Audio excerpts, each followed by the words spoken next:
A woman kidnapped in Kenya last September by a Somali gang who killed her husband has been freed. It's understood a ransom was paid by a private security firm working for her family. Well, tonight, 56-year-old Judith Tebbutt is recovering in the Kenyan capital, Nairobi. And we can speak now to Rick Blears from Save Our Seafarers, the global anti-Somali piracy campaign. And he joins us from our Salford studio. Mr. Blears, a very good evening to you. Thank you for your time this evening. What was your reaction when you heard this news earlier on today? Well, we're absolutely delighted that Mrs. Tebbutt is going to be free after her ordeal. But of course, she's one hostage out of 234. And our concern, on behalf of the shipping industry, is how to get the other 234 seafarers out of captivity in Somalia, which is a very, very difficult political and financial issue. Who are those individuals and why do you think we don't hear as much about them?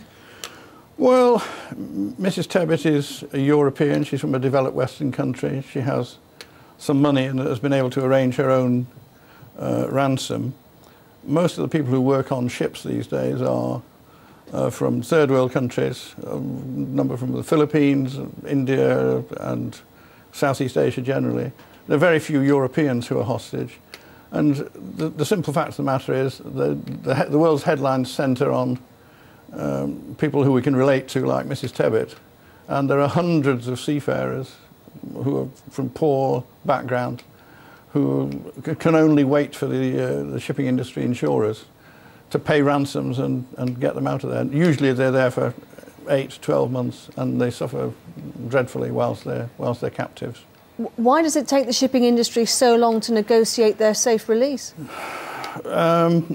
Well, it's a kind of production line because this time last year there were 800 seafarers hostage in Somalia, and there's a process of negotiation.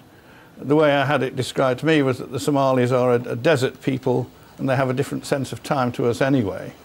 And the negotiations are over very large sums of money. For a small cargo carrier, let's say, with a crew of maybe 13, the ransom is now $4 or $5 million. And obviously, there's a great deal of negotiation takes place before that money is handed over, and ways are found to hand the money over. You will know the comments from the US Secretary of State, Hillary Clinton, who, if she gets her way, would like no ransoms to be negotiated at all. How do you feel about that?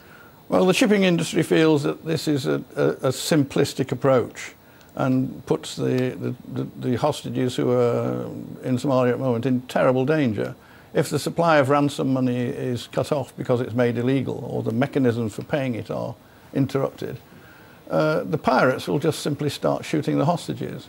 In the past 5 years since this crisis arose, 3,500 seafarers or thereabouts have been taken hostage and released and gone through this process. And 65 of them have been killed in the process through abuse, ill treatment, starvation, illness, malnutrition, suicide. And the Somalis have killed 60 odd of them. They'll just kill them. And that's an absolutely untenable concept for the shipping industry. Not least of the reasons being that if seafarers set forth across the Indian Ocean and these dangerous waters, knowing that they're going to be captured and there's no last line of resort to get them out, it will be impossible to recruit crews. And if we can't recruit crews, then the shipping industry throughout the whole of the Indian Ocean and the whole of East Africa will be catastrophically interrupted with the consequent effects on the global economy. OK. Rick Blears, we must end it there. I appreciate your time. Joining us from Salford, Save Our Seafarers, Rick Blears. Thank you very much indeed for your time.